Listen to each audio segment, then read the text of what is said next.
El fantasma de la ópera existió, pues resulta que las personas creían que sí, y esto porque el mismo autor Gastón Leroux se la pasaba diciendo, sí, que mi personaje está basado en una persona real, así que las personas comenzaron a leer su novela con un poquito de morbo y curiosidad de poder saber un poco más de este personaje tan curioso. Pero realmente creer en la existencia de este personaje es más un acto de fe hacia el autor que otra cosa. Pero sí podemos encontrar algunos elementos que tienen un sustento real, como por ejemplo el personaje de Christine Dae, que es la pupila del fantasma en la novela, se cree que está basado en una diva de Suecia que se llamaba Christina Nilsson, así que aquí ya encontramos el primer elemento. Otro personaje súper importante de la obra, que es el Palacio o la Ópera de Garnier, y ya sé, no es una persona como tal, pero si has leído la historia o la vas a leer, te vas a percatar que verdaderamente es todo un personaje.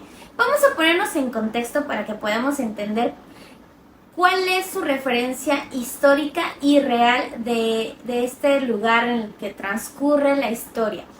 Pues resulta que del matrimonio del hermano de Napoleón Bonaparte, estamos hablando de Luis Bonaparte, con una de las hijas de Josefina, de su primer matrimonio, tuvieron al sobrino, obviamente, de Napoleón, que era Napoleón III Bonaparte. Con él comenzamos esta historia.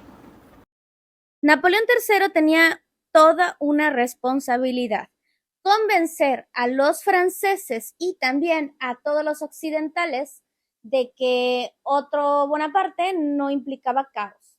Así que durante el Segundo Imperio dijo, ¿qué voy a hacer?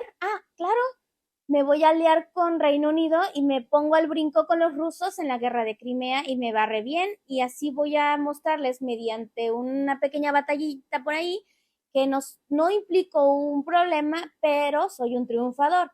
Eso le salió bien. Pero de ahí se enemistó con los italianos porque se mete con este rollo de los romanos y de su cultura, y bueno, ahí fue como que un desacierto. Y bueno, se le ocurre hacer lo de todos los monarcas. ¿Ya saben qué es? Construir. Vamos a construir con los impuestos del pueblo francés, aunque muchos de ellos no lo vayan a poder gozar, no importa. Así que lo que hace es primero contratar al supervisor de su obra, que era un varón de nombre Haussmann, y además contratar al más reconocido arquitecto, que era Charles Garnier. Entonces primero le dice al varón, ¿sabes qué? ¿Ves esos 12,000 metros cuadrados de allá? Me botas todo lo que hay porque ahí vamos a construir un segundo teatro. Oye, pero ya hay uno, no importa. Necesitamos otro. Dicen que cuando ya se estaba construyendo, llegó la emperatriz, la esposa del monarca, y le pregunta al arquitecto, bueno, ¿y cuál va a ser el estilo que tú vas a usar? ¿Va a ser romano? ¿Va a ser gótico? ¿O cómo va a ser este rollo? Y le dijo él, nada más y nada menos que el estilo va a ser un Bonaparte tercero, señora. Ay, ya sé, no está tan interesante esto, pero es como que una historia por ahí que cuentan y que fue como que, wow, no le encuentro tanto sentido, pero me pareció interesante que él le diera tanto poder a Bonaparte, ¿no? Y que conste que ya aclaré que no estamos hablando de Bonaparte, estamos hablando de su sobrino. Bueno, ni sobrino, porque andaba de Cusca la señora. Comienza la construcción en 1862 y no esperaban que se toparan con tantos contratiempos, entre ellos que encuentran un lago subterráneo. Entonces se les ocurre que iban a drenar el agua. Naturalmente no lo lograron, pero lo intentaron varias veces. Así que se les ocurre hacer un tanque que sirviera como de tapón al agua, y eso sí funcionó. Ese mismo tanque sirvió para estabilizar el edificio porque pues obviamente pesaba un montón. Hoy en día estas cuevas no se pueden visitar, no están abiertas al público, únicamente los bomberos las utilizan para entrenarse porque ahí entrenan los rescates acuáticos. Y otro dato curioso es que ahí vive un bagre blanco, es su hogar, y de hecho las personas que trabajan en ese teatro suelen alimentar a este pececito. Y bueno, me van a preguntar, ¿de dónde nace todo esto, Esperanza? ¿Para qué me estás contando todo este chismesote de Francia? Porque en el libro cuentan que él se esconde ahí.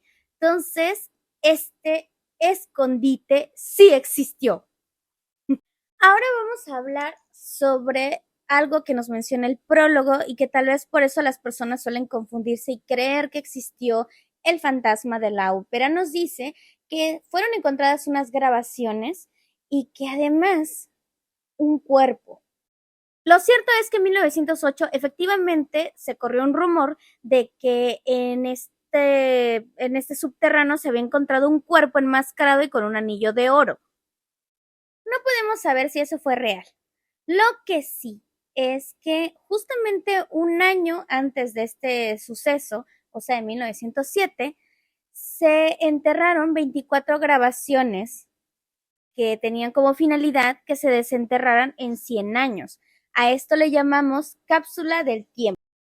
En 2007 fueron recuperadas, o sea, las sacaron y les dieron por nombre les urnes de la ópera.